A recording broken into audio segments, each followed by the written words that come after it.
Donc, on va commencer notre programme de l'après-midi avec, comme vous voyez sur l'écran, Guillaume Rousseau. Donc, qui est Guillaume Rousseau? Guillaume Rousseau, il est le directeur des programmes en droit et politique appliquée de l'État à l'Université de Sherbrooke, où il est professeur aussi. C'est l'avocat du mouvement laïque québécois qui a obtenu une victoire, comme vous le savez, en cour d'appel récemment, en défense de la loi 21. Vous pouvez l'applaudir.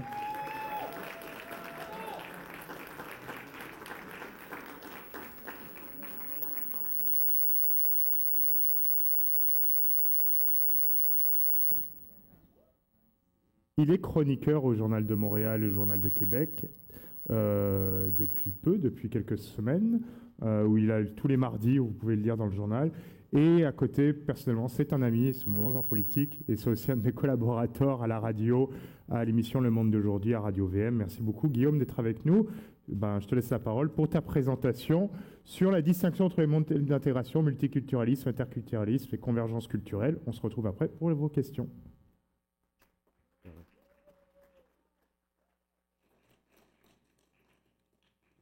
Alors, merci beaucoup pour cette présentation. Donc, je vais faire un petit test, là.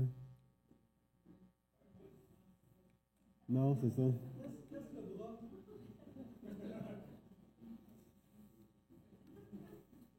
Ah, voilà. Bingo. Donc, bonjour tout le monde. Merci à la Cure pour cette invitation à venir vous présenter mes résultats de recherche sur les distinctions entre les modèles d'intégration, multiculturalisme, interculturalisme et convergence culturelle. Comme vous le savez sans doute, et là on est supposé passer à l'autre acétate. Ah, on y était, OK. Bon, désolé. Ah, OK, c'est bon. Donc, comme vous le savez sans doute, le multiculturalisme canadien, ça a été consacré comme concept, comme modèle d'intégration dans une politique en 1971, puis dans la Constitution, rien de moins, en 1982, puis dans une loi en 1988. De son côté, l'interculturalisme, qu'on oppose souvent au multiculturalisme, on verra tantôt que c'est peut-être plus similaire qu'on pense, mais l'interculturalisme au Québec a été vraiment consacré plutôt officiellement dans une politique en 2015. Donc, il y a toute une politique sur l'intégration, l'immigration, puis il y a tout un chapitre là, sur l'affirmation de l'interculturalisme.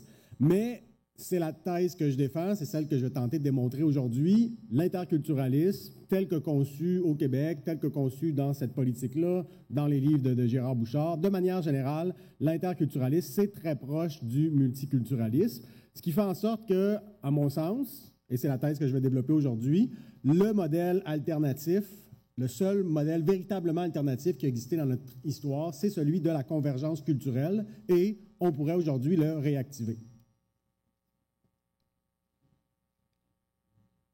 Donc, on va regarder ensemble, dans une première partie, le concept de convergence culturelle qu'on va opposer à ceux de multiculturalisme et interculturalisme. Donc, je vais remonter aux origines, une politique de 1978 pour vraiment voir les origines de la convergence culturelle. Et ensuite, on verra comment ce concept-là a évolué, parce qu'il y a des auteurs qui l'ont fait évoluer après 78, après sa création, et ces auteurs-là ont continué de l'opposer au multiculturalisme, à l'interculturalisme. Donc, on va continuer un petit peu dans cette lignée. Puis ensuite, puisque je suis un prof de droit, comme le rappelait Julien à l'instant, et que je suis également avocat, je vais me permettre de faire un petit peu de droit en vous proposant une loi cadre sur la convergence culturelle ou sur l'intégration culturelle, parce que je développerai un peu tantôt, mais convergence culturelle, comme vous verrez, la revue de littérature scientifique est très, très riche, mais des fois, le mot convergence, en termes de marketing politique, on m'a déjà dit que c'était peut-être pas si gagnant. Donc, je me dis que si on pouvait faire une loi sur le cadre, sur l'intégration culturelle, mais dont le contenu serait inspiré par la littérature concernant la convergence culturelle, on aurait peut-être là un mariage entre la littérature scientifique et les possibilités que nous offre là, le législatif et la communication politique. Alors, on verra ça tantôt. Et c'est un petit peu le dernier développement dans ma pensée, parce que ça fait 10 ans que je travaille sur ce thème-là. Puis à chaque fois que je le présente, j'ai toujours des périodes d'échange, puis ça me nourrit beaucoup. Puis chacune des publications que je fais, toujours des nouveautés, puis ça en est une. Puis ça me fait plaisir qu'on en parle ensemble. Donc, les origines de la convergence culturelle. Donc, ça nous vient d'une politique, la politique québécoise de développement culturel de 1978. Ça a été conçu sous le gouvernement donc, de René Lévesque par Fernand Dumont Guy Rocher, donc deux des plus grands sociologues de l'époque, oui, on peut applaudir. Effectivement, deux géants intellectuels, j'ai envie de dire, qui étaient sous-ministres, et le ministre responsable était Camille Lorrain. Donc, quand même, tout un trio, tout un premier trio. Et pourquoi c'est arrivé en 1978? Parce que la convergence culturelle et la politique québécoise de développement culturel qui mettait de l'avant le concept de convergence culturelle, ça faisait suite à l'adoption de la loi 101 en 1977. Et c'est directement lié. Donc, l'idée, c'est de dire, à partir du moment où on se donne une langue commune, le français, bien, il faut forcément qu'on se donne, qu'on consacre une culture commune, parce que la langue, ce n'est pas seulement un outil de communication, c'est un véhicule culturel. C'est la logique de la convergence culturelle. Donc, il y a cette politique qui est adoptée dans laquelle on s'oppose explicitement au multiculturalisme. Donc, parfois, et certains vont opposer multiculturalisme et interculturalisme, mais en fait, quand vous lisez dans les documents sur l'interculturalisme, c'est rare qu'on va l'opposer dans les documents officiels du gouvernement, c'est rare qu'on va l'opposer au multiculturalisme. On n'en parle pas du multiculturalisme, on n'oppose pas nécessairement l'interculturalisme, alors que dans cette politique-là, c'est explicite, on veut offrir un modèle autre que le multiculturalisme au Québec, et c'est explicite dans cette politique. Et ensuite, on nous dit la culture de tradition française. Et là, ça, c'est un autre élément sur lequel j'ai été amené à évoluer au fil des années. C'est que c'est l'expression, donc dans la politique, c'est l'expression qui est reprise plus tard sous la plume de Fernand Dumont, donc une culture de tradition française. Donc la culture québécoise de tradition française. Moi, maintenant, je parle de culture québécoise d'expression française. Encore là, avec des échanges que j'ai eus, je me dis que c'est peut-être plus au goût du jour, mais ici, je prends l'appellation d'origine, parce que je vous parle de la politique de 1978. Donc, ça nous dit que la culture de tradition française doit être la culture de convergence, parce qu'elle est liée à la survie de la langue française et à l'existence d'une nation distincte. Donc, c'est la fameuse logique de dire langue commune vient avec une culture commune, puis c'est ce qui permet de préserver la langue française et d'avoir une nation distincte en Amérique. Un autre passage intéressant dans cette politique-là, c'est celui qui dit entre l'assimilation lente ou brutale et la conservation d'originalité enclose dans les murailles des ségrégations, il est une autre voie praticable, celle des échanges au sein d'une culture québécoise. Donc, on voit déjà, juste sur la forme, le niveau de français est intéressant, le style. Et sur le fond, bien, on le voit, la convergence culturelle, c'est ni de l'assimilation, parce que parfois, c'est critiqué, la convergence culturelle. Des gens disent, c'est de l'assimilationnisme, on veut que l'immigrant au jour 1 devienne comme un Québécois pur laine, puis, bon, alors que c'est pas ça. Et ce n'est pas non plus du multiculturalisme, manifestement. Autre chose qu'on retrouve dans cette politique-là, et je pense que c'est pas mal le cœur du concept de convergence culturelle. Donc, on vous dit dans cette politique-là que le but, c'est que la culture de tradition française, donc on dirait aujourd'hui la culture québécoise d'expression française, doit recevoir les apports des minorités. Donc, l'idée, c'est vraiment ça, c'est vraiment dire, on a une culture, elle est commune, mais elle n'est pas figée, c'est pas une culture canadienne-française figée dans le temps, tournée vers le passé. Non, c'est une culture ouverte qui évolue, comme toutes les cultures, puis qui évolue grâce à des apports, puis notamment des apports provenant de nos concitoyens issus de l'immigration récente.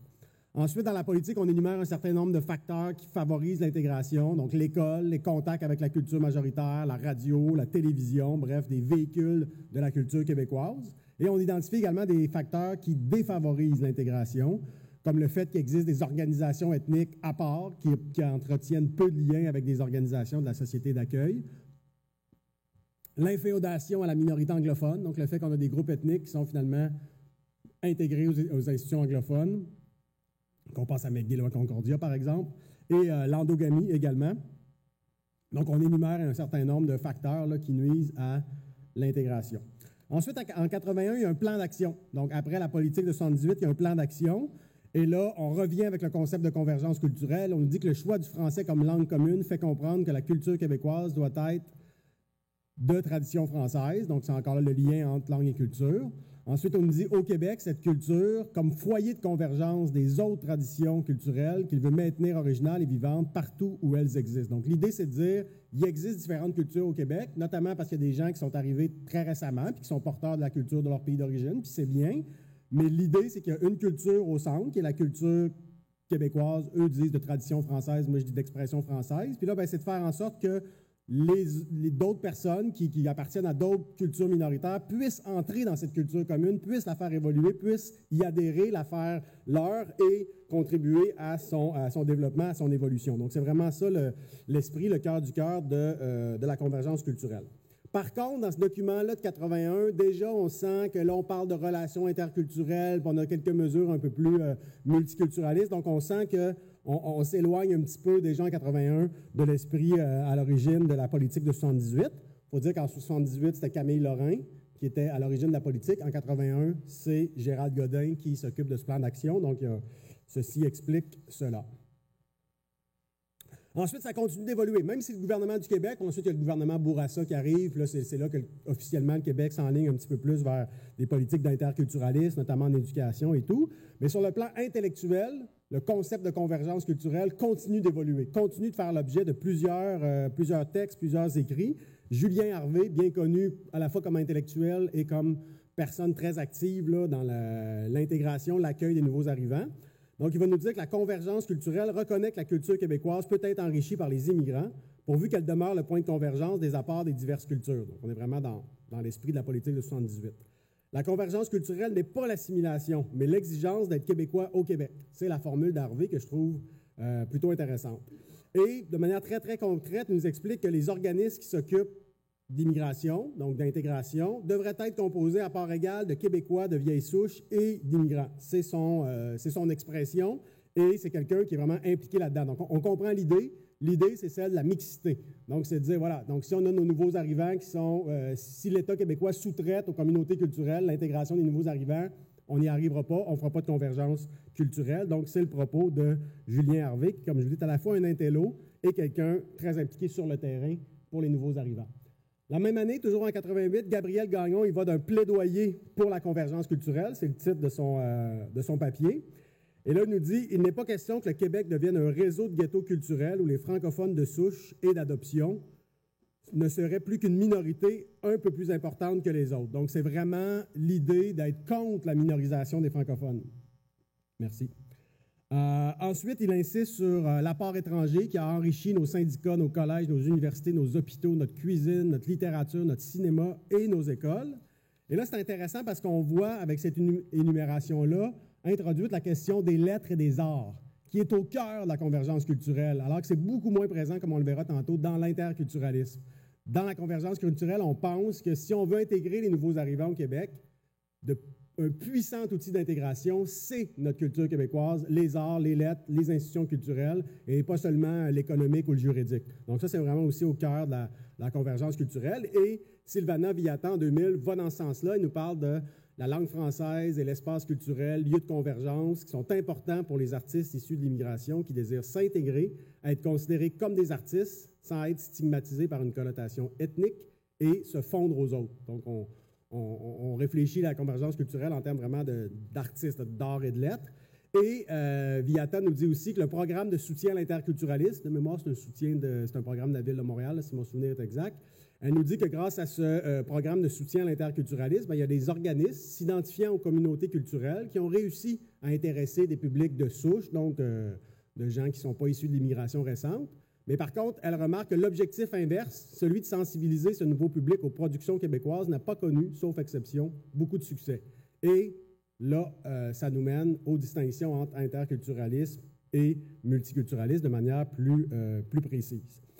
Donc, je me suis posé la question dans mes recherches, dans mes réflexions, à savoir si l'interculturalisme, est-ce que c'est la même chose que le multiculturalisme? Est-ce que c'est différent un peu, beaucoup, extrêmement? Il y a toutes sortes de débats, puis il y a des opinions différentes, mais à l'aide des quelques éléments dont je vais vous faire part maintenant, moi, je pense que c'est essentiellement la même chose. C'est très similaire, l'interculturalisme, le multiculturalisme. Je vous donne les quelques résultats de recherche là, qui m'ont permis d'arriver à cette conclusion. D'abord, j'ai épluché des rapports annuels concernant la loi sur le multiculturalisme canadien. Donc, je vous expliquerai tantôt un petit peu le mécanisme de la loi sur le multiculturalisme canadien. Mais bref, il y a des rapports annuels. Puis dans les rapports annuels, on voit toutes les activités subventionnées en vertu de la loi sur le multiculturalisme et tout. Et c'est plein de mentions de l'interculturel. Donc, l'interculturel est partout dans les rapports annuels sur la loi sur le multiculturalisme. Donc, le multiculturalisme, c'est pas juste de financer des cultures puis s'assurer qu'elles restent chacun dans leur coin. Non, des éléments d'interculturalisme sont très présents dans les rapports annuels concernant l'application de la loi sur le multiculturalisme canadien. Ensuite, dans le rapport Bouchard-Taylor, je pense que c'est Julie qui en parlait ce matin, à quel point Bouchard-Taylor parle beaucoup d'interculturalisme. Puis un passage vraiment intéressant, c'est que, donc Bouchard-Taylor, ça porte, comme vous vous souvenez, ça porte beaucoup sur les accommodements religieux. Et à l'époque, c'était beaucoup l'affaire du kirpan qui avait retenu plus d'attention. Je pense que c'est le point de départ de toute la question des accommodements religieux. C'est donc pas l'islam qui est à la base de cette crise-là, contrairement à ce qu'on entend parfois. Donc, c'est vraiment l'affaire du kirpan, donc liée à la religion sikh. Donc, un jeune qui souhaite porter son poignard religieux à l'école, c'est refusé, il se rend en Cour suprême. La Cour suprême lui donne le droit de porter son poignard religieux là, dans une petite enveloppe à l'école. Et là, dans l'opinion publique réagit très mal à ça. Il y a beaucoup d'opposition à ce jugement, une espèce de droit de porter une arme blanche pour des raisons religieuses dans les écoles. Et là, c'est le début de la crise d'accommodement religieux, parce qu'on réalise que pourquoi il y a ce jugement-là? Bien, parce qu'il y a la doctrine des accommodements religieux, qui est un truc de common law, importé des États-Unis au Canada, puis un petit peu rendu encore plus facilement accessible au Canada au nom du multiculturalisme. Donc, on se rend compte de ça, il y a des critiques de ça, il y a des gens qui opposent à cela la laïcité. Et là, Bouchard-Taylor vont dire non, les gens n'ont pas compris. Si on leur explique comme il faut, ils vont finir par comprendre que c'est bien les accommodements religieux. Puis un de leurs arguments, c'est de dire ouais, c'est vrai que les accommodements religieux, c'est la Charte canadienne, puis c'est le multiculturalisme canadien, mais en fait, les accommodements religieux, puis la décision sur le kirpan, là, ça aurait pu très bien être justifié en vertu de la Charte québécoise des droits et de l'interculturalisme. Donc, voilà. Donc, c'est tellement similaire, le multiculturalisme et l'interculturalisme, qu'à la fin de la journée, ça donne les mêmes accommodements religieux, les mêmes armes blanches dans les écoles au nom de la diversité. Donc, je trouve que ce passage-là du rapport Bouchard-Taylor en dit beaucoup. Ensuite, j'ai regardé beaucoup de politiques d'interculturalisme. Donc, il y a des cégeps qui ont des politiques sur l'interculturel, il y a des municipalités, il y a des commissions scolaires, donc toutes sortes d'organismes qui ont des politiques sur l'interculturalisme, les relations interculturelles. Des fois, ça varie un peu.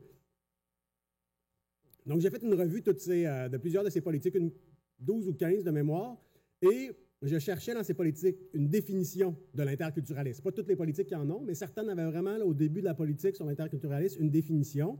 Il y en avait plusieurs, donc comme je vous dis, 12 de mémoire, et toutes ces définitions-là, aucune ne référait à la culture commune. Donc, quand on définit l'interculturalisme, on ne parle jamais de culture commune. C'est toujours comme, il y a plusieurs cultures, puis là, il faut des relations entre les cultures. Donc, il n'y a juste pas de question de culture commune dans les politiques concrètement, là, qui existent pour vrai dans des cégeps, dans des commissions scolaires. Donc, pas juste dans les écrits de Gérard Bouchard, qui sont intéressants, puis on y reviendra tantôt, mais qui sont parfois un peu hors sol, alors que quand on va sur le terrain, puis comme juriste, on a tendance, nous, à pas juste pas juste citer des textes ou des textes de sciences sociales ou quoi, on a tendance à aller sur le terrain chercher des normes, donc des politiques. Et c'est là, en allant chercher des politiques sur l'interculturalisme, que j'ai découvert ces définitions-là, où aucune de ces définitions-là ne parle de culture commune. Donc, pour moi, c'est quand même assez parlant comme résultat de recherche. Puis ensuite, bien évidemment, on pourrait aller dans l'étymologie du mot interculturalisme. On verrait que, c'est quoi l'interculturalisme? C'est qu'il y a plusieurs cultures, puis qu'on veut qu'il y ait des relations, des dialogues entre les cultures, mais il n'est pas question de culture commune dans l'étymologie du mot interculturalisme. Ensuite, plus récemment, donc dans la fameuse politique de 2015, parce que là, je vous parlais de mes recherches qui étaient d'avant 2015, puis qui étaient concernant des politiques là, de commissions scolaires, municipalités et tout, mais on peut aller chercher la définition d'interculturalisme dans la politique officielle du gouvernement de 2015, qui nous dit la chose suivante. L'interculturalisme reconnaît et valorise une conception plurielle et dynamique de l'identité québécoise, une langue publique commune, le français, le respect des droits et libertés de la personne et la lutte contre la discrimination, une éthique du dialogue et de la médiation, ainsi qu'une conception de l'intégration basée sur l'engagement partagé entre la société et les personnes immigrantes. Il reconnaît aussi l'importance des rapprochements interculturels et de la pleine participation des Québécoises et Québécois de toutes origines. Donc, vous l'aurez remarqué ici aussi, il y a plusieurs choses, c'est une longue définition, mais il n'est pas question de culture commune. Donc, on n'est pas sur une logique de « il existe une telle chose qu'une culture commune ». En tout cas, certainement pas une culture commune au sens des arts et des lettres. Donc, on est vraiment dans une logique, à la limite, le commun, c'est quoi? C'est la langue, c'est quand même pas un détail, il faut le reconnaître. Là. La grosse distinction entre le multiculturalisme et que le multiculturalisme est associé au bilinguisme. Donc, c'est une espèce de multiculturalisme dans un cadre bilingue, le multiculturalisme canadien, alors que l'interculturalisme québécois, c'est quand même dans un cadre où on reconnaît que le français est langue publique commune. Mais, j'en conviens, une distinction quand même assez importante. Mais donc, le commun dans l'interculturalisme, c'est la langue publique commune et c'est les chartes des droits, essentiellement, c'est-à-dire la charte québécoise, là, quand on réfère aux droits de la personne, aux droits et libertés de la personne, la lutte aux discriminations. Donc, on est très proche, encore là, du multiculturalisme parce que on voit que dans l'interculturalisme, on sépare la langue de la culture. Donc, on nous dit, c'est quoi l'interculturalisme? C'est la langue publique commune. Puis là, on n'ajoute pas ensuite, et donc, la culture commune, puisque la langue, c'est forcément un véhicule culturel, pas seulement un outil de communication. Non, on est sur une logique de langue comme outil de communication, en public, commun. Bon. Alors que comme dans le multiculturalisme, on a un multiculturalisme dans un cadre bilingue. Donc, le propre du multiculturalisme, c'est d'avoir fait la scission entre langue et culture. Hein, il y a une autre époque, on parlait de biculturalisme et de bilinguisme, mais ça allait ensemble. Et là, c'est Trudeau qui a dit non, il va y avoir le multiculturalisme et le bilinguisme. Donc là, comme s'il n'y avait aucun lien entre langue et culture. Donc, c'est la logique du multiculturalisme. Et on a cette logique-là dans l'interculturalisme, où on vous dit qu'il y a une langue publique commune, puis là, on ne fait pas le lien que, bien, puisqu'il y a une langue commune, il faudrait forcément qu'il y ait une culture commune. On ne fait pas ce pas supplémentaire-là. Et donc, le commun, c'est seulement la langue, déconnecté de la culture. Comme dans le multiculturalisme, le commun, c'est les deux langues officielles, mais déconnecté de la culture. Et l'autre chose qui est commune, c'est les chartes des droits. Donc, dans le cas de l'interculturalisme, ça va être la Charte québécoise. Dans le cas du multiculturalisme canadien, ça va être la Charte canadienne. Mais dans les faits, c'est à peu près la même chose. La Charte québécoise, elle sert de courroie de transmission de la jurisprudence de la Charte canadienne. Donc, on est là-dessus et on n'est donc pas sur une logique de mettre au cœur de l'intégration des nouveaux arrivants les arts, les cultures, les lettres. Ensuite, donc ça, c'est le premier élément. Le premier élément qui m'a fait penser que l'interculturalisme, ce n'est pas un bon modèle d'intégration pour le Québec, c'est le très, très faible place qu'occupent les arts et les lettres dans l'interculturalisme. Vous lisez les auteurs, on va vous dire c'est important, les institutions économiques, il faut que les immigrants aient accès au marché de l'emploi, c'est important la Charte des droits, il faut que vraiment les immigrants sachent qu'il y a une commission des droits et tout. Donc, on est vraiment dans le juridique, dans l'économique, très, très, très, très, très peu dans les arts et les cultures. Alors que les arts et les cultures, là, au Québec, là, ça occupe de la place. Là. Puis plus que dans n'importe quelle province, on investit dans le ministère de la Culture et tout. Donc, forcément, il y a plein d'institutions culturelles. On est en ce moment ici physiquement dans une institution culturelle incroyable, la Grande Bibliothèque, BNAQ. Donc, si on pense à un modèle d'intégration fait pour le Québec, il faut placer au cœur de ce modèle-là, à mon sens, nos institutions culturelles, les arts, les lettres, spécifiquement du Québec. Et c'est ce qui manque dans l'interculturalisme. Merci.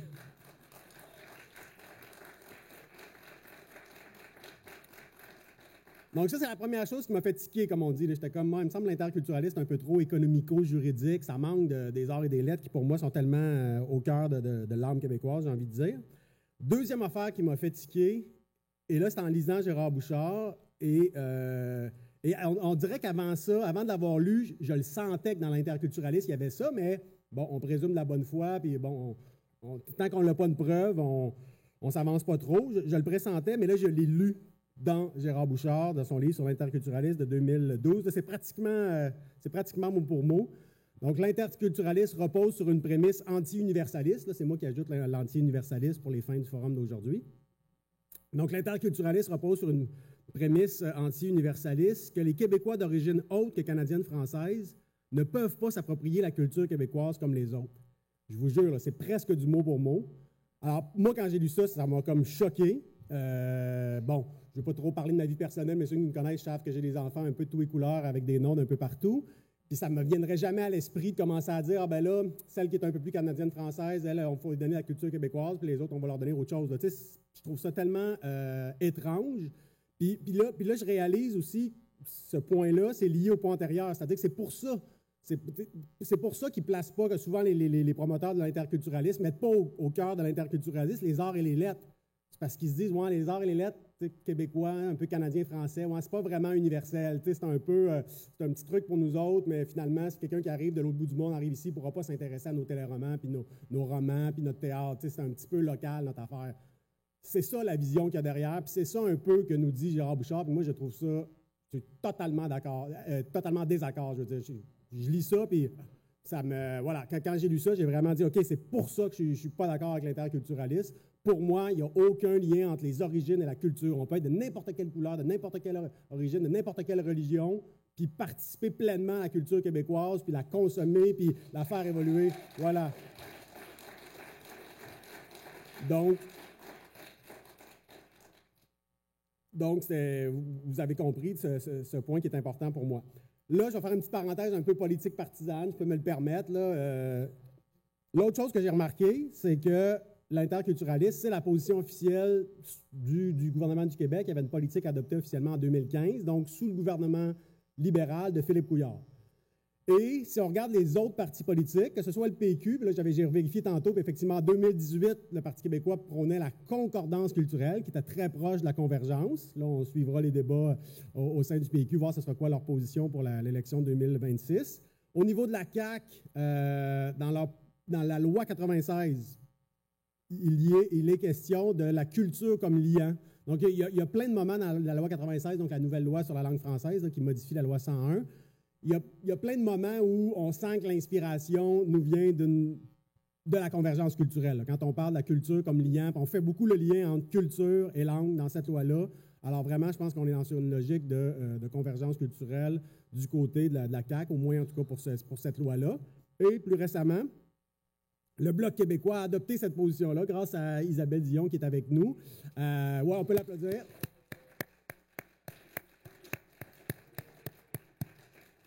Et bon, au-delà de l'aspect partisan, on peut plus ou moins aimer ces partis-là ou d'autres. C'est pas ça mon point. Mon point, c'est le suivant, c'est que à partir du moment où vous souhaitez un modèle d'intégration qui est en gros la même chose que le Canada, là, le multiculturalisme, c'est l'interculturalisme. Je ne l'ai pas cité tantôt, mais un autre des résultats de recherche que j'avais trouvé, c'est qu'il y avait, dans une publication officielle du fédéral, là, de la bibliothèque du Parlement fédéral sur le multiculturalisme, on explique que le multiculturalisme, ça existe dans toutes les provinces, puis on cite les lois sur le multiculturalisme de différentes provinces. On dit, au Québec aussi, ça existe, c'est juste que ça s'appelle l'interculturalisme. C'est vraiment dans un document fédéral officiel. Donc, moi, j'étais comme parfaitement d'accord, merci de le dire. Et mon point est suivant, c'est que si au Québec, on souhaite un modèle d'intégration qui est en gros le même que le Canada, avec, bon, quelques détails, quelques adaptations qui peuvent être relativement importantes, mais en gros, c'est très similaire. À ce moment-là, on n'a peut-être pas besoin d'avoir un État très autonome avec un statut particulier ou une souveraineté. Je pense que si on souhaite avoir une approche vraiment différente en termes de modèle d'intégration, bien là, ça devient un argument, puis là, ça devient une raison de vouloir plus de liberté politique pour le Québec. Donc, je m'arrête ici. Je ferme ma parenthèse, mais on pourra revenir dans la période de questions. Ensuite, si on regarde concrètement, donc, ce que j'ai fait donc, par ma revue de la littérature de la convergence culturelle, c'est que là, j'ai sorti vraiment les principes. Puis là, plus tard, on va les mettre dans une loi, si le temps le permet, je vous expliquerai ça. Mais pour l'instant, regardons un par un nos principes, puis voir si nos principes partons de la convergence culturelle, puis voyons si les éléments de la convergence culturelle, issus de la revue de la littérature, se retrouvent aussi dans le multiculturalisme et l'interculturalisme ou pas.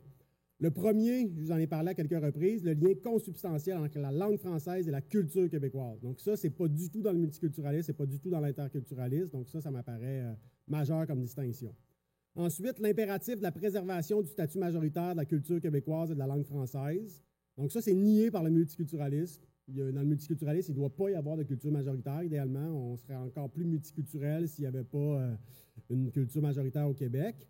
Et l'interculturalisme, c'est plus subtil. Je pense que dans l'interculturalisme, c'est reconnu qu'il est souhaitable que le français reste une langue majoritaire, mais encore là, seulement dans le public. On ne veut surtout pas se préoccuper de ce qui se passe. La langue à la maison, il ne faut pas en parler. Mais bon, quand même, on reconnaît l'importance qu'il y ait une langue française là, largement majoritaire, mais on ne parle pas de culture. Donc, on n'est pas sur la même logique là, dans l'interculturalisme. Ensuite, le refus de l'assimilation des minorités ethniques. Donc ça, c'est présent autant dans la convergence culturelle que le multiculturalisme, que l'interculturalisme. Donc, comme je vous dis, souvent, on caricature la convergence culturelle comme étant de l'assimilation. C'est pas vrai, je vous ai sorti des citations tantôt. Et ça, c'est commun aux trois modèles. Ensuite, dans la définition de l'assimilation, tantôt on en verra une, là, on pourrait peut-être trouver des micro-distinctions, mais globalement, on ne parle pas d'assimilation dans les trois modèles. Ensuite, l'appropriation identitaire, donc le fait de souhaiter que les nouveaux arrivants deviennent québécois, aient une identité québécoise, ça c'est très présent dans la convergence culturelle. C'est aussi présent dans le multiculturalisme et l'interculturalisme. Cependant, dans ces deux autres modèles-là, l'identité, elle est civique. Donc, on veut que les nouveaux arrivants s'identifient comme québécois, puis être québécois, c'est quoi? C'est être régi par la Charte québécoise des droits, hein, en gros. Même chose pour l'identité canadienne, qui est d'être régie par la Charte canadienne des droits, alors que dans l'optique de la convergence culturelle, devenir québécois, c'est oui, la Charte des droits du Québec, mais c'est aussi la culture, les arts, les lettres, donc c'est aussi l'identité culturelle, pas seulement civique. Ensuite, les autres principes de la convergence culturelle, la mixité. Donc, c'est peu présent dans le multiculturalisme et l'interculturalisme. On en parle un peu parfois, mais ce n'est pas autant présent que dans la littérature sur la convergence culturelle. Ensuite, l'intégration, la définition de l'intégration. Évidemment, tout le monde est pour l'intégration des nouveaux arrivants, quoique parfois on dit inclusion, puis même des fois, pour certains multiculturalistes, le mot intégration devient controversé. Mais traditionnellement, tout le monde était d'accord pour l'intégration, mais la définition pouvait varier. Et essentiellement, ce que j'ai remarqué, c'est que dans l'interculturalisme et le multiculturalisme, on va beaucoup parler d'adaptation réciproque. Donc, on va dire, c'est quoi l'intégration? Bien, c'est les nouveaux arrivants arrivent au Québec, puis là, bien, évidemment, il faut qu'ils s'adaptent un petit peu, le climat ou quoi. Et les Québécois, la société d'accueil doit aussi s'adapter aux nouveaux arrivants. Donc, c'est l'adaptation réciproque. Dans la convergence culturelle, on va, je pense, pousser peut-être la réflexion un petit peu plus loin. Et on va dire, ouais, OK, c'est vrai qu'il y a des adaptations réciproques, mais ce serait des adaptations réciproques, mais asymétriques, dans le sens où les nouveaux arrivants doivent faire plus d'efforts. Puis c'est à la fois descriptif et prescriptif, c'est-à-dire que c'est un fait, puis c'est correct que ce soit comme ça. Donc, prenons l'exemple de la langue qui est lié à la culture.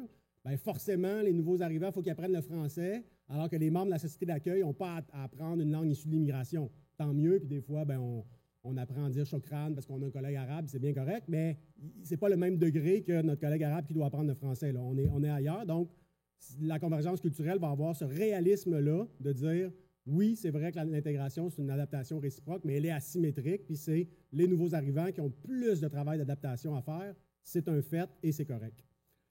Ensuite, le rôle vital des œuvres et des productions artistiques. Dans le multiculturalisme, c'est quand même un peu présent. On parle de subventionner le folklore, des petits festivals ethniques avec des éléments de production artistique. Très peu présent dans l'interculturalisme. Alors que pour la convergence culturelle, c'est au cœur de l'affaire. C'est vraiment par notre culture, nos arts, nos lettres qu'on va arriver à intégrer nos compatriotes issus de l'immigration récente et leurs enfants. Là, je ne sais pas, je présume qu'il me reste encore de temps. Je n'ai pas encore vu les 5 minutes. Donc, ça me mène à la deuxième partie, mais qui sera un petit peu plus rapide pour vous dire que, à mon sens, puisqu'il existe une loi sur le multiculturalisme canadien, puisque le fédéral s'est doté d'une loi fin des années 80 pour vraiment bien cimenter son modèle d'intégration. Puis là, depuis, la loi n'a pas été modifiée. Donc, elle avait été commencée par les libéraux, elle a été adoptée par les conservateurs. Maintenant, ça fait consensus sur la scène fédérale, sauf pour le Bloc, évidemment.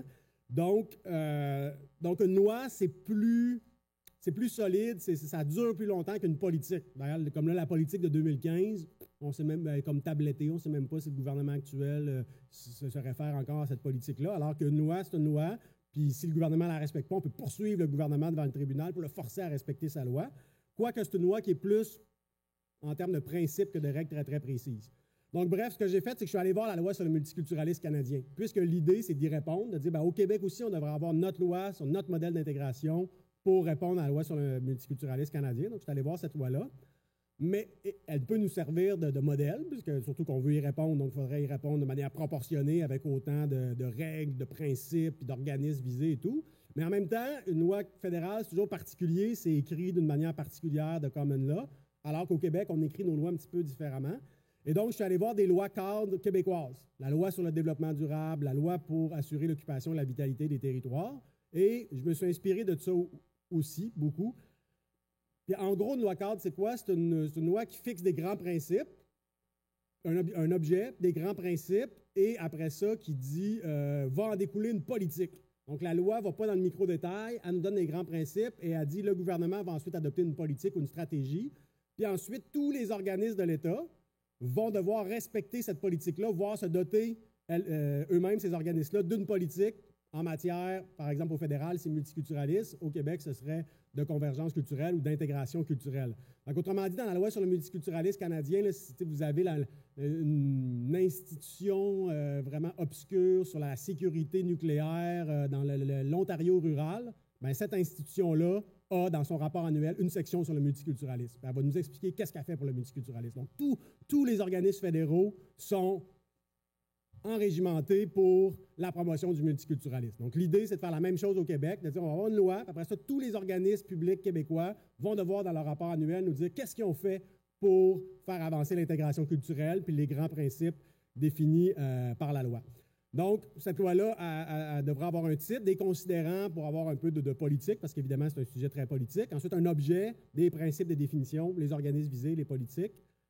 Donc, j'y vais assez rapidement. Donc, moi, j'avais pensé au départ à la loi sur la convergence culturelle, mais là, plus j'y pense, plus on m'a fait remarquer que convergence, ça fait penser aux médias, la convergence médiatique à Québécois. Ça fait penser à plein de choses, à plein de gens qui n'ont pas rapport à convergence culturelle. Donc là, avec les années, autant je pense que sur le fond, là, vraiment, la littérature scientifique sur la convergence culturelle, c'est super solide. C'est vraiment là qu'il faut aller chercher les principes qu'on a vus tantôt. Puis je demeure absolument convaincu que sur le fond, c'est le bon concept, c'est le bon modèle. Mais je peux comprendre sur la forme, j'ai été conseiller politique moi-même, des fois en termes de communication politique, entre ce qui est écrit dans des articles d'universitaires, puis ce qu'on peut faire politiquement, puis qui est vendable, puis qu'on peut gagner comme débat. Des fois, il y a une marge. Fait que peut-être qu'on pourrait avoir une loi sur l'intégration culturelle, dont le contenu serait inspiré de la littérature en matière de convergence culturelle, puis ça ferait le boulot. Dans les considérants, bon, évidemment, il faudrait référer à l'histoire, il faudrait référer à la Charte de la langue française. Hein, de la même manière que dans la loi sur le multiculturalisme canadien, on réfère à la loi sur les langues officielles. Nous, il faudrait rappeler que finalement, ce qu'on veut, c'est une loi sur la culture commune parce qu'on a une langue commune puis que ça va ensemble. On pourrait référer à la Charte des droits et libertés de la personne, comme la loi sur le multiculturalisme réfère à la Charte canadienne. On pourrait référer à la politique québécoise de développement culturel. Je pense qu'il faut le dire, là, que ça vient de là. Je pense que c'est extrêmement prestigieux comme origine avec du Mont-Rocher et Lorraine. Là, on est vraiment sur du très, très solide. Et ensuite, toujours dans nos considérants, la partie un peu plus politique de la loi, bien là, on pourrait interpeller non seulement l'État, mais la population, les acteurs, les institutions de la nation. Donc, l'idée, c'est de dire, oui, techniquement, ce que fait l'État, là, c'est d'obliger ses organismes à lui à faire de la convergence culturelle, mais il pourrait avoir des subventions pour des groupes de la société civile. Il faut que ça sorte. Autrement dit, la convergence culturelle, ça ne peut pas être que l'État québécois. Faut que ça parte de l'État québécois, qui doit évidemment avoir un rôle moteur, mais il faut que ça aille au-delà. Encore là, dans la même logique que la Charte de la langue française, où il y a un rôle important pour l'État en matière de langue, mais ça va au-delà. Donc, j'y vais rapidement. Donc, ce que j'ai fait, c'est que j'ai pris les grands principes que j'ai découverts dans la littérature scientifique, essentiellement en sciences sociales, sur la convergence culturelle. Puis là, je les ai traduits en mots juridiques. Je les ai traduits, j'ai fait ce qu'on appelle la légistique, donc la rédaction de loi, pour voir comment on pourrait écrire dans une loi, consacrer dans une loi notre modèle québécois, convergence culturelle ou intégration culturelle. Et là, je vous épargne la partie un peu technique, légistique, où j'explique c'est quoi les principes, comment on fait pour écrire une loi. Il y a des principes de cohérence, de simplicité. Donc, je vous épargne ce petit bout-là, mais si ça vous intéresse, c'est dans une de mes publications récentes. Donc, l'objet de la loi, ça pourrait se lire comme suit. La présente loi vise à favoriser l'action de l'administration. L'administration avec un grand A, c'est le mot pour l'État dans les lois québécoises, et de la société pour faire en sorte que la culture québécoise d'expression française, comme je vous dis, moi, suite à des représentations qui m'ont été faites là, après mes conférences, j'ai préféré l'expression culture québécoise d'expression française plutôt que de tradition française, qui était celle de Dumont et compagnie. Parce que, voilà, c'est vraiment suite à des échanges, donc ça me nourrit beaucoup quand j'ai les échanges après mes conférences. J'ai bien hâte de vous entendre tantôt, notamment là-dessus. Si vous me dites que tradition française, c'est mieux, j'en prendrai en note. Je prendrai ça en note. Donc, pour faire en sorte que la culture québécoise d'expression française constitue la culture commune et le foyer de convergence des traditions culturelles des minorités ethniques présentes au Québec, et pour ce faire, qu'elles s'enrichissent d'apports provenant de ces traditions. Une petite parenthèse sur le mot, sur l'expression minorité ethnique. Pourquoi j'utilise celle-là plutôt que d'autres? C'est parce que c'est l'expression qui est utilisée dans la Charte québécoise des droits. Il y a un des principes quand on rédige une loi, c'est la cohérence externe. Donc, quand on veut dire quelque chose, on le dit dans les mêmes mots qu'une autre loi du même État. Mais encore là, ça, je suis très ouvert à en discuter. Peut-être que ce serait mieux. Est-ce que ce serait mieux communauté culturelle? Est-ce que ce serait mieux minorité culturelle? Il me semble que culturel, ce serait mieux qu'ethnique, considérant que c'est le mot culture qui est partout dans la loi, mais peut-être pas non plus. Donc, je vais être très ouvert à vous écouter là-dessus. Ensuite, nos principes. Donc, le lien entre langue et culture. La langue française, outre un outil de communication indispensable au Québec, est le principal véhicule de la culture québécoise. Statut majoritaire. La culture québécoise d'expression française et la langue française doivent demeurer largement majoritaires au Québec. Refus de l'assimilation. L'assimilation forcée, au sens de fusion des personnes appartenant à des minorités ethniques dans la majorité, qui mène à la disparition de celle-ci sans laisser de traces, est refusée. Vous voyez, j'ai trouvé une définition de l'assimilation qui nous permet de dire ce qu'on ne veut pas, c'est ça. Et, parce que souvent, on a des mots dans ce débat-là, assimilation, intégration, bon, on les définit rarement, donc là, je tenais à définir assimilation, comme intégration, que j'ai tenu à définir de manière un petit peu longue peut-être. Donc, on nous dit la chose suivante, je définis de la manière suivante l'intégration à la lumière de la convergence culturelle. Un processus continu marqué par la participation de tous, y compris des personnes appartenant à des minorités ethniques, à des institutions sociales fondées sur une langue commune. Ce processus favorise une adaptation réciproque, mais asymétrique, en ce sens que ces minorités sont appelées à faire des efforts d'adaptation culturelle plus grands que ceux consentis par la société d'accueil, le tout dans le but de partager les valeurs communes portées par la culture commune. C'est un peu long, mais je trouvais ça important d'avoir une définition de l'intégration parce que c'est un mot qui revient tout le temps dans le débat, puis c'est rare qu'on le définit. Là, à la lumière de la littérature, je pense l'avoir bien défini, mais je vais être ouvert à vous entendre. Ensuite, le principe de l'appropriation identitaire. L'identité nationale québécoise devrait occuper une place centrale parmi les multiples appartenances que peut avoir un citoyen du Québec, qu'il soit ou non issu d'une minorité ethnique. Mixité. Au sein de l'école et des autres institutions importantes, tant pour les minorités ethniques que pour la majorité, il convient que les personnes appartenant à ces minorités soient autant que possible amenées à fréquenter sur une base régulière des personnes appartenant à la majorité et inversement. Il était question de ça récemment dans les médias. Et ensuite, le dernier, mais non le moindre, le rôle des œuvres et productions artistiques. Les œuvres et productions artistiques, notamment dans le domaine des arts et des lettres, jouent un rôle vital au Québec, entre autres en favorisant l'expression de la culture dans toute sa richesse. Et là, s'en suivrait une politique, donc il y aurait cette loi-cadre-là avec les grands principes que je viens de vous montrer. S'en suivrait l'obligation pour le gouvernement d'élaborer une politique dans les 6 mois ou l'année qui suit l'adoption de la loi. Et là, il pourrait même avoir une obligation pour chaque organisme public, chaque ministère, d'avoir sa politique sectorielle à lui, pour nous dire comment, là, à tel organisme, à SAAQ, qu'est-ce que ça veut dire de faire de la convergence culturelle, puis on viendrait préciser ça. Et là, c'est souvent là qu'on me demande, souvent la question qu'on me pose, c'est je veux plus d'exemples concrètement, parce que vous avez vu que c'est un peu abstrait mon truc, on me demande toujours des exemples, mais l'idée d'une loi cadre, c'est justement de ne pas tomber dans les exemples, de rester au niveau des principes, puis de dire il y aura une politique avec des exemples. Je vous donne quand même certains exemples. Pourrait découler du principe de l'appropriation identitaire, des mesures de promotion de l'identité québécoise auprès des minorités ethniques. On peut penser à distribuer des drapeaux. On peut distribuer des drapeaux partout au Québec, mais peut-être que là où il y a plus de Québécois issus de l'immigration récente, peut-être qu'on devrait faire un effort particulier pour distribuer encore plus de drapeaux. Des concours de littérature québécoise dans les écoles, dans les cégeps, partout, mais peut-être vraiment s'assurer de ne pas oublier les cégeps, par exemple, où il y a plus de Québécois issus de l'immigration récente. Cours de patin. Je donne un exemple. C'est une anecdote que j'ai dans mon quartier chez nous, l'ouest de Sherbrooke. Il y a quand même beaucoup de gens issus de l'immigration. Puis l'été, tout le monde joue au soccer, ça va bien, tout le monde sait jouer au soccer. Puis l'hiver, là, il y a beaucoup de nos jeunes issus d'Afrique du Nord. Souvent, les parents ne savent pas patiner. Il y en a que oui, là, mais il y en a que non. Fait que là, pour les jeunes qui apprennent à patiner, c'est moins évident quand il n'y a pas le parent pour l'aider. Fait que je me dis, il me semble qu'on devrait avoir un organisme de la société civile subventionné par l'État québécois pour s'assurer que nos compatriotes québécois originaires d'Afrique du Nord aient la possibilité d'apprendre à patiner et à jouer au hockey.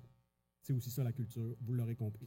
Alors, en conclusion, et j'arrive parfaitement dans le temps, la loi sur la convergence culturelle ou sur l'intégration culturelle se veut aussi rassembleuse que possible, parce que parfois, c'est perçu comme étant du wedge politique, là, de la politique polarisante, de dire, là, on va rejeter l'interculturalisme, on va être ultranationalistes radicaux, puis là, ça va énerver tout le monde, puis on va... Bon, honnêtement, c'est pas ça. Peut-être que ça serait ça. Je suis conscient que les multiculturalistes, peut-être des interculturalistes aussi, les woke, pour reprendre l'expression, la post-gauche, va s'y opposer. Donc, je suis conscient que ça ne sera pas comme on dépose un projet de loi sur le modèle que j'ai élaboré demain matin, puis ça ne sera pas l'unanimité. Je suis parfaitement conscient.